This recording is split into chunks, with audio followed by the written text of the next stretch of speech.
Coucou les enfants, c'est encore moi. Alors, aujourd'hui avec Lou, je vais vous lire notre nouvelle histoire. Je ne vais pas vous la lire en une seule fois, mais quelques pages pendant toute la semaine et à chaque fois, je vous poserai des questions sur ce qu'on vient de lire. Voilà, allez, c'est parti. Lou nous accompagne en voyage. Alors, nous allons découvrir Nonou qui rêvait d'océan. Ce livre a été écrit par Oriane Lallemand et illustré par Éléonore Tullier.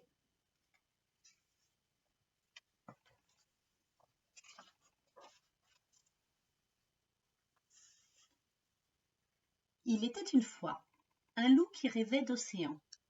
Le bleu, le vrai, le grand, avec des bateaux dessus et des poissons dedans. Il s'appelait Loup.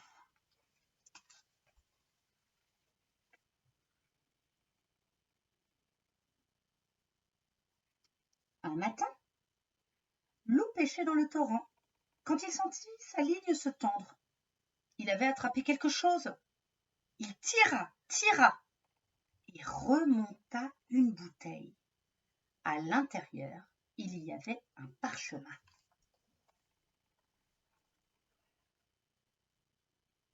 Alors, un parchemin, on peut expliquer ce mot par un papier très ancien.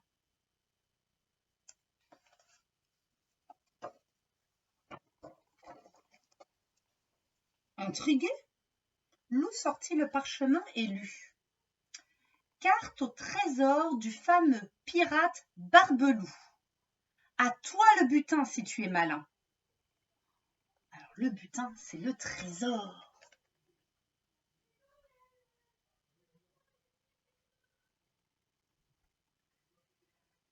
Tout excité, Loup fila dans son grenier.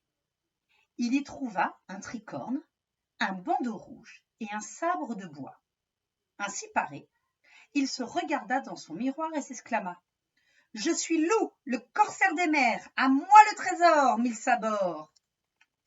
Un tricorne, c'est un chapeau avec 3 pointes.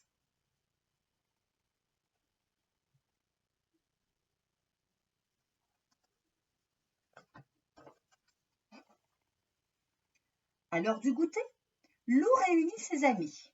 « Icéo, matelot !» cria-t-il en bondissant sur la table. « Partons à la chasse au trésor !»« À nous l'océan et ses secrets !» applaudit Valentin emballé. « À nous la plage et la mer !» renchérit Louve. « C'est quoi la mer ?» demanda demoiselle Yéti. Et ce fut décidé. Je vous montre l'image en entier.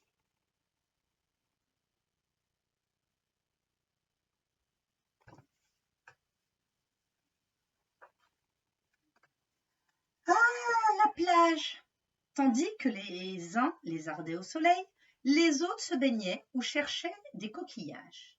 Loup, quant à lui, faisait les 100 pas sur le sable. C'est-à-dire qu'il tourne en rond, Loup. Il s'ennuie, il tourne en rond, il se pose des questions.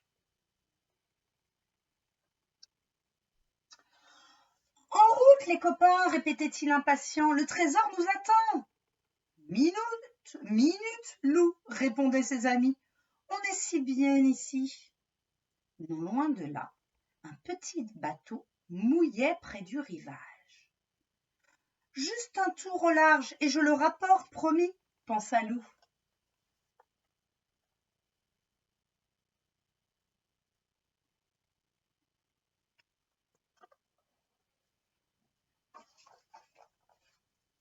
Quel bonheur de naviguer museau au vent sur l'océan.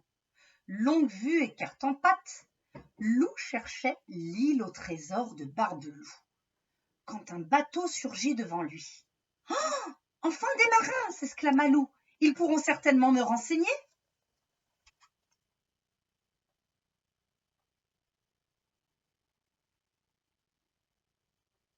Et la suite demain, la suite des aventures de Loup. Je vais vous poser quelques petites questions pour voir si vous avez bien écouté.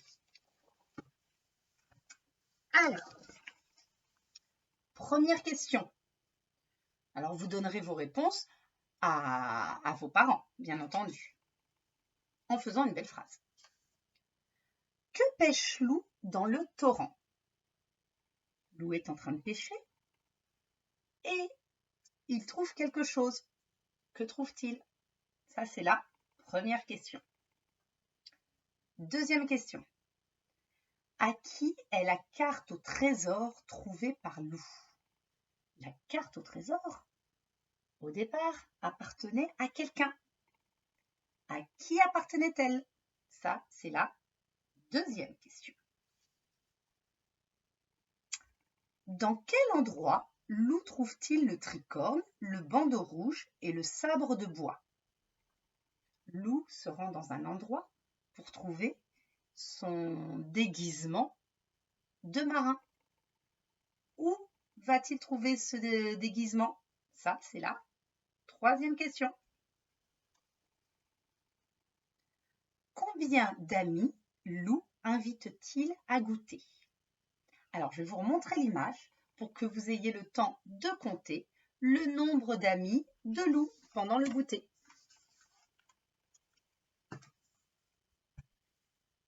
Je vous laisse regarder et compter.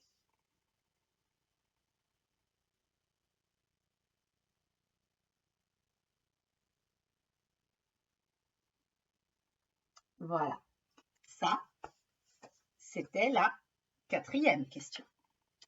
Et enfin, où Lou veut-il se rendre avec son bateau? Lou prend son bateau et il veut aller quelque part. Où veut-il aller? Et c'est la cinquième et dernière question. Si jamais il vous manque des réponses, je vous invite de nouveau à écouter la première partie de cette histoire et de prendre plaisir à découvrir les aventures de Lou. Au revoir les enfants, je vous dis à demain pour la suite du travail. Merci à tous aussi pour tous vos messages d'anniversaire. J'ai vraiment de la chance d'avoir des élèves comme vous. Et je parle de tous les moyens. Vous êtes vraiment des crèmes d'enfants. Gros bisous, à demain, au revoir.